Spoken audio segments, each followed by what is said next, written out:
বুক ভরা স্বপ্নে নির্মাণাধীন ঘর, আর ঠিক তখনই নেমে এলো আইনি জটিলতা। জীবনের দীর্ঘ সংগ্রামের পর এক টুকরো নিজের ঠিকানার স্বপ্ন দেখেছিলেন মোহাম্মদ রহমতুল্লাহ রোমান।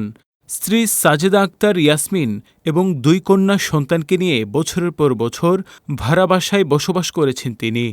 পুত্র সন্তান না থাকায় 2 কন্যার ভবিষ্যৎ নিরাপদ করতেই মায়ের সম্পত্তি বাটোয়ারা থেকে প্রাপ্ত 2.10% জমি স্ত্রী সাজেদা আক্তার ইয়াসমিনের নামে লিখে দেন। সেই ছোট্ট জমিতে ছিল একটি স্বপ্ন, একটি নিরাপদ আশ্রয়, যেখানে মাথা গোঁজার ঠাঁই হবে পুরো পরিবারের।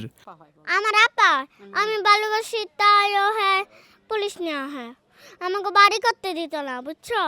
বড় মেয়ে লিমা আক্তার যখন বুক ভরা আশা নিয়ে বসতঘর নির্মাণের কাজ শুরু করেন, ঠিক তখনই সেই স্বপ্নের উপর নেমে আসে অনিশ্চয়তার কালো ছায়া। অভিযোগ রয়েছে একই সম্পত্তির অন্য এক শরিক জোরপূর্বক জমিটি কিনে নিতে চেয়েছিলেন, কিন্তু সেই চেষ্টা ব্যর্থ হলে নতুন কৌশল হিসেবে চলাচলের পথ নেই এমন অভিযোগ এনে আদালতের শরণাপন্ন হন।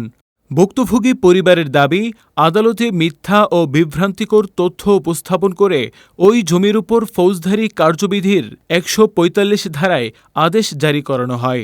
তো এখন ওনার তো ছেলে আছে, আর্থিক অবস্থাও মাশাআল্লাহ ভালো আছে, তো ওনার দিকে তো কেউ চাপতেছে না। এখন ওনারা নরম পেয়ে সবাই করতেছে, পেছনে যেতে কইতেছে 1 ফুট জায়গা তার কাছ থেকে আদায় করার ফোন দিয়ে আর কি।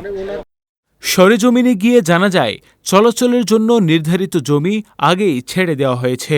শুধু তাই নয়, স্থানীয় সালিশের সিদ্ধান্ত অনুযায়ী প্রত্যেক জমিদারের জমি থেকে 5 ফুট পথ রাখার কথা থাকলেও ভুক্তভোগী পরিবার 5 ফুটের পরিবর্তে আরও 6 ইঞ্চি অতিরিক্ত জমি পথের জন্য ছেড়ে দিতে সম্মত হয়। এরপরও অভিযোগকারীরা সালিশের সিদ্ধান্ত উপেক্ষা করে আদালতের আদেশের মাধ্যমে নির্মাণ কাজ বন্ধ করে দেন। স্থানীয় প্রতিবেশীদের ভাষ্য, ভুক্তভোগী পরিবারের দাবির সঙ্গে মিল রয়েছে।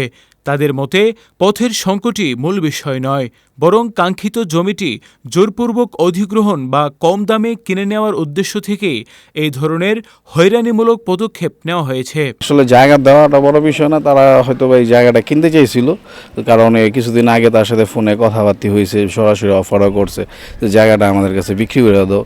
তো বিক্রি না করার কারণে এটা দেখা গেছে যে এই জন্য দেখা গেছে তাদের হয়রানিটা বেশি করতেছে। এদিকে নির্মাণ কাজ বন্ধ থাকায় ভবন নির্মাণের জন্য আনা রড, সিমেন্ট, বালুসহ বিভিন্ন নির্মাণ সামগ্রী দীর্ঘদিন ধরে খোলা অবস্থায় পড়ে রয়েছে। এতে ৩ লক্ষ টাকারও বেশি আর্থিক ক্ষতির আশঙ্কা করছেন ভুক্তভোগীরা। একই সঙ্গে বছরের পর বছর লালন করা একটি পরিবারের স্বপ্ন যেন ধীরে ধীরে ভেঙে পড়ছে। ভুক্তভোগী পরিবারের একটাই আবেদন, ঘটনাটি নিরপেক্ষভাবে তদন্ত করে প্রকৃত সত্য উদ্ঘাটন করা হোক এবং দ্রুত ন্যায়বিচার নিশ্চিত করা হোক, যাতে একটি অসহায় পরিবার তাদের বহুদিনের স্বপ্নের ঘর নির্মাণের সুযোগ ফিরে পায়। নোমান বিন বশির, আল হেরা 24।